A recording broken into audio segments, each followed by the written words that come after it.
Good morning, ladies and gentlemen.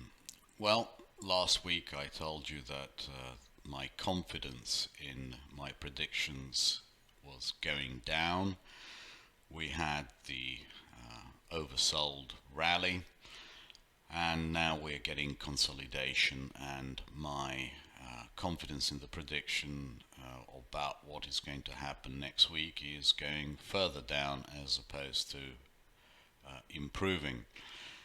What is happening to the scores? Well, the scores are definitely improving. We've gone from the minus 80s into the minus 60s. As you can see, on a daily basis we've improved, and on the weekly basis we've also improved from very negative to mildly negative.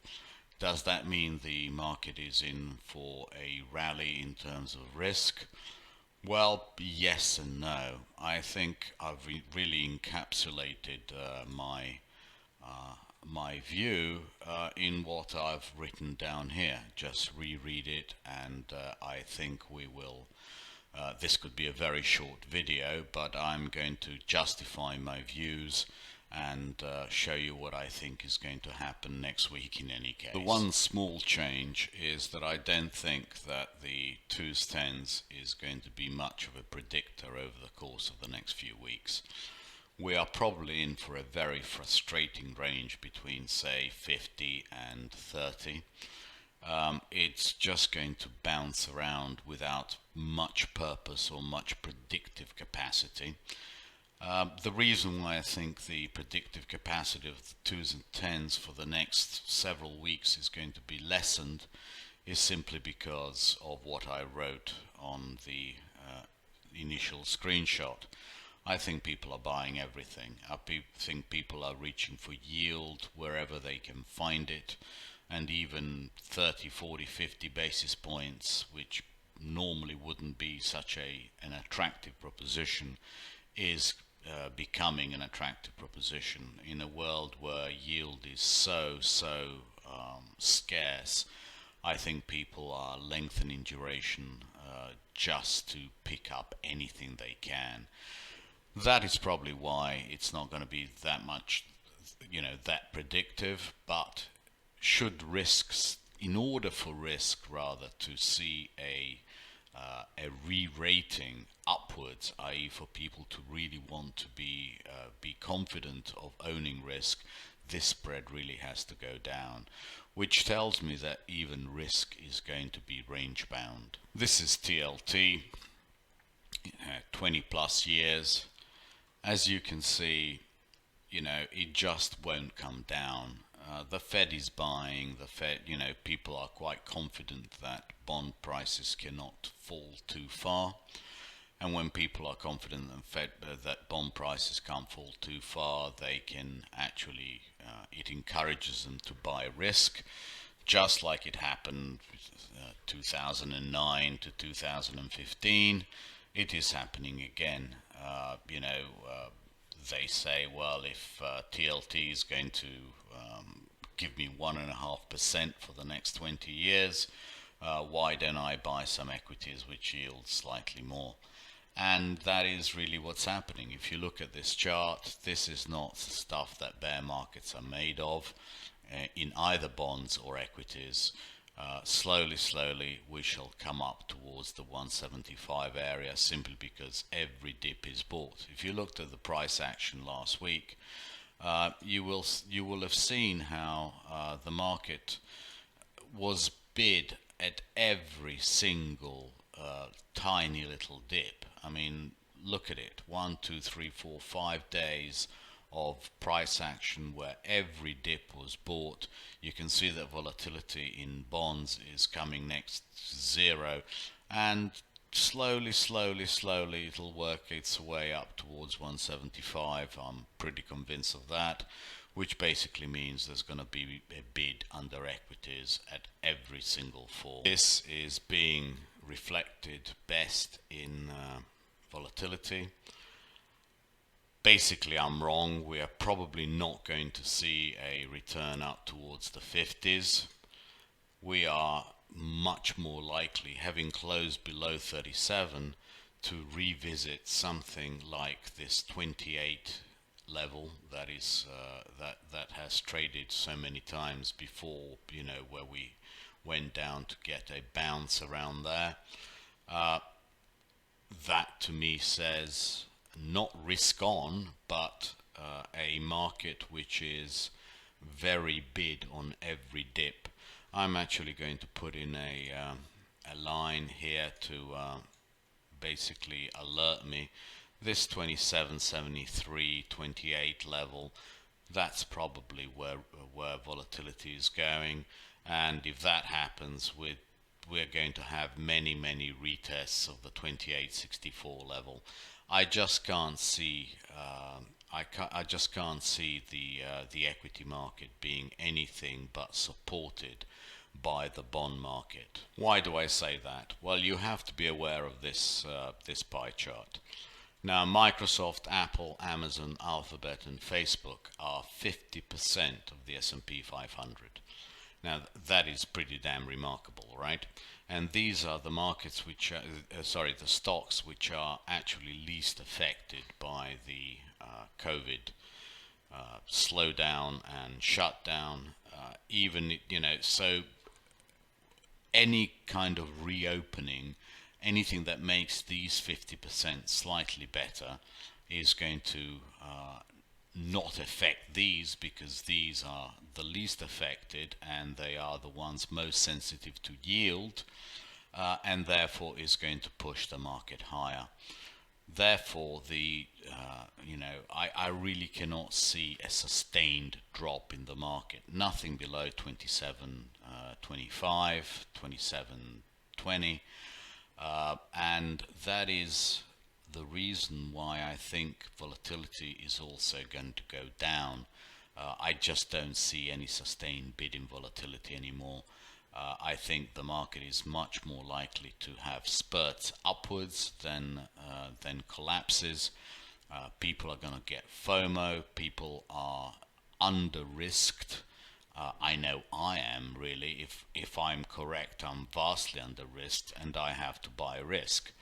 And that is all really you need to know. People are under-leveraged. Risk parity is ripping, and therefore you have to be long of the market on dips. I think this is a remarkable chart. This is the difference between 10-year Germany and 10-year US.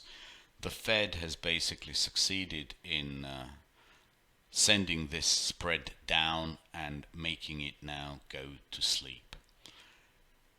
What does that entail? I mean, look how tight this market is becoming. There's no bounce in it whatsoever, which also tells me there is no possibility of a crap out in bonds, and that would drag equities down. If this market now trades in a 10 basis points range for the next, I don't know, 2, 3, 4, 5 weeks, what does that mean? That means that the S&Ps continue to outperform the rest of the world, which has been a remarkable trend. And as people are forced more and more into risk because of the yield, then you are going to have a situation in which US equities are going to outperform the rest of the world. And this is what I'm talking about. This is ACWI against the S&P. So if it's coming down, that means the S&P is outperforming the ACWI. As you can see, the trend is really very strong. It's going to continue simply because there is no reason not to be invested in Microsoft, in Apple, in all these cash cows which have a yield superior to the one you can get in USDs. USDs are anchored in bid. Absolutely no reason to abandon the S&Ps at the moment. The news is likely to trend better rather than trend worse in terms of reopenings, etc., etc. And if that is the case, the market is supported, is going to be bid. the odds of us breaking 27.20 on the downside are a lot less than breaking 28.64 on the upside. And therefore I see absolutely no reason why the S&Ps should not continue to outperform the DAX, the stocks, even Japan. Absolutely no reason whatsoever. From what I've said so far, you can see that I am not bearish on risk. When will risk be overbought is the question, i.e. how far can risk push on in the next few weeks? Well, I would argue that since it's done absolutely nothing for the past couple of weeks, it can probably push on to this area between these two lines. Anywhere here, I think risk is becoming overbought, and the likelihood of reversals is much, much higher, i.e. I would be far less comfortable of owning risk when the ratio of the S&Ps to TLT reaches these lines. But I think it will probably go somewhere there. You know, the 50% retracement of that area is bang in the middle between the two lines. I think that is a distinct possibility. What would that entail? That probably entails that since the TLT is going up by itself in any case, is quite substantially higher prices. A 10% higher from where we are now would not shock. So that could even get us somewhere very close to 3,000. We have to look at the S&P chart to absolutely pinpoint it, but what I'm saying is that a break upwards of 28.64 now is far more likely than a breakdown of 27.20. Well, with volatility trending lower, and I think it's got a very good shot of going down another 10% to that 27 level that I showed you, 27.28. That to me implies that 28.64 is going to have a tough time holding. What are the next levels above it? 29.48, 29.50. I think that's got a reasonable shot, and you can see that the market in terms of indecision has gone very, very slowly past 28.64 up to 29.50, back down to 29.64. This is the 27.20-ish level that is so important. You can see how it held beautifully here and again last week. That's where we covered our shorts, and we are now looking slowly for this break of 28.64 to occur, and I think 29.50 is on the cards with an outside possibility of 3,024. Now that 3,024 level is where I think that the previous chart, the SPY TLT, will reach those overbought levels that I was talking about, and if that coincides, that is going to be a wonderful shorting opportunity. For anyone who thinks that the market can rip, I don't think it can. And I haven't been saying that the market can rip, have I? I've been saying it can improve a few percentage points. For it to really rip, you need XLF to turn around. XLF has been basically a pig for a long time. This is XLF over SPY. It has been in a downtrend really since October. It's been saying that the market is unhealthy for a long time, and then it just collapsed. Well, it does have room to rally a few percentage points, but really this is a bearish chart.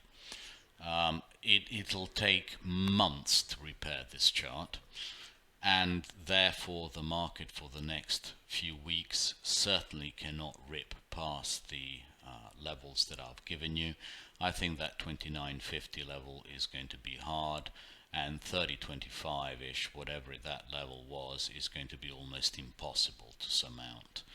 That is why I think probably the best play is to sell puts, because if volatility is going down and the market is supported, selling puts in the S&P is probably now raising the level of the short puts to around the 27.20 level, is going to be very profitable. And just to confirm what I said earlier, this is SPY over FEZ, which is Europe.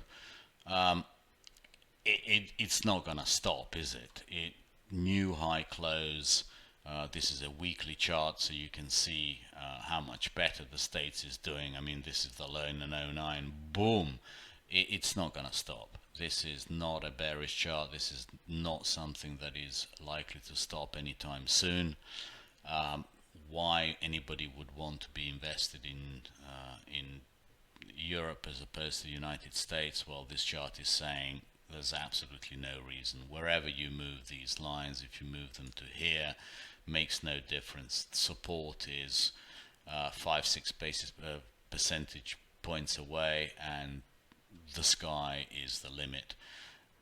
Basically, the States is on a relative tear simply because, as I've shown you, the interest rate differential has come in and is going to be stable. The Fed is there buying the US Treasuries.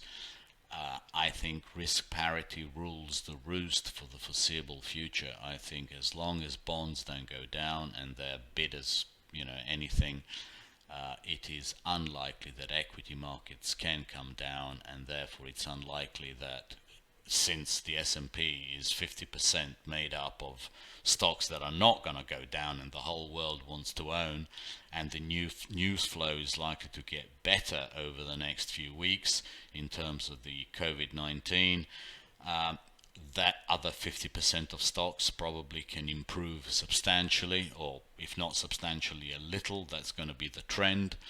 And if that is the case, absolutely no reason why this chart should not continue making new highs. Well, as people basically get FOMO and give up on the bear side, and the market is very bearish. I mean, you read it in all the comments. People hate equities. And that is why I think there's very little likelihood that the market is going to go down. What does that imply for gold? Well, gold is overbought whichever way you look at it. On the weeklies, it's basically crawling up this Bollinger Band, but what is the likelihood that it trades 1660s again? I would have thought very high. If you have a look on a daily basis, can it trade 1660? Absolutely. And if you look at it on a monthly basis, it's through the Bollinger Band, it's overbought. It's definitely going to come back at some stage towards the 1660 level. I think there's very little doubt about that. So actually gold, although I own it from the 1458 level, I think is very unlikely to be the best performer of the three. I think it's going to be a race between TLT and SPY, with probably SPY winning out by a couple of percentage points over the course of the next couple of weeks. But it gets overbought very quickly, as I showed you in that chart on the relationship between SPY and TLT. If it gets between those two lines, you really don't want to know about it. But probably for the next couple of weeks, gold has the least upside of the three between gold, TLT and SPY. I want to leave you with one final chart. This is a monthly chart of NQ. Well, if anybody thought that we'd be close to the upper Bollinger Band on the monthlies at the end of what was, such a huge disaster, well, congratulations to them. But what I'm saying is that since NQ is such a large proportion of those big five shares that I showed you, and it's so close to the top of the Bollinger Band, what it was, that 400 points, and it's really not going to rise very much next month. That gives us an idea that if we have like 5 points on the upside, 5 percentage points on the upside in NQ, we probably have less than that on the upside in SPX. or maybe identical, who knows, maybe a little more, because there's as I said, the news flow might improve, who knows, but it's not going to be very different. In that case, that 2950 level in S&Ps becomes probably our Rubicon, something that we're going to have very tough time crossing. So what I'm saying is that volatility is likely to remain lower than people anticipate, and that is how people get offsides, because they start forcing ranges which are very unlikely to be broken. In which case, I think that being short out of the money puts is by far the safer strategy here. Thank you very much indeed, and tweet you on Monday.